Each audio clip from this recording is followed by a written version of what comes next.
George is a latex salesman, and he calls Jerry and he says, Jerry, I will sell you 100 pounds of latex each month for $10 per pound for the next 6 months. So that's times 100 pounds times $10 a pound. And Jerry says, okay.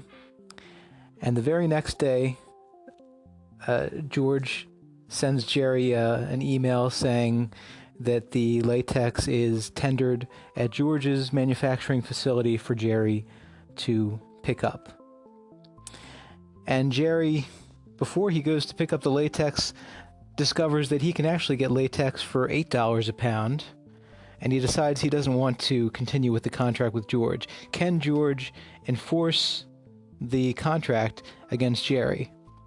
This is a statute of frauds question, and we all know that the statute of frauds requires that a contract be reduced to writing under certain circumstances. For sales of goods, it's when the sale of goods is for more than $500 worth of goods. Well, here we have 600 pounds of latex at $10 a pound. This is a $6,000 contract. It's well more than the $500 limit. So this should be in writing. From the question, we know that this was a conversation that happened over the phone.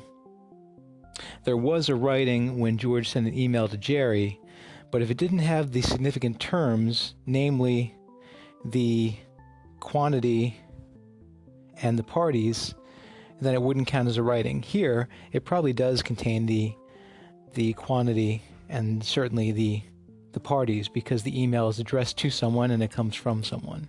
So the email probably satisfies the writing requirement of the statute of frauds. But in this instance, because George has tendered delivery of the latex at his facility, even if he couldn't generally enforce because of the statute of frauds, he could at least enforce to the extent that he has performed, that he has delivered, or that he has made available the latex. That's one of the exceptions to the statute of frauds. There are a few of them, and this one gets to part performance. Now, for sale of goods, part performance can be payment or tender of the goods. For services contracts, there is no part performance, only full performance to take the contract out of the statute of frauds.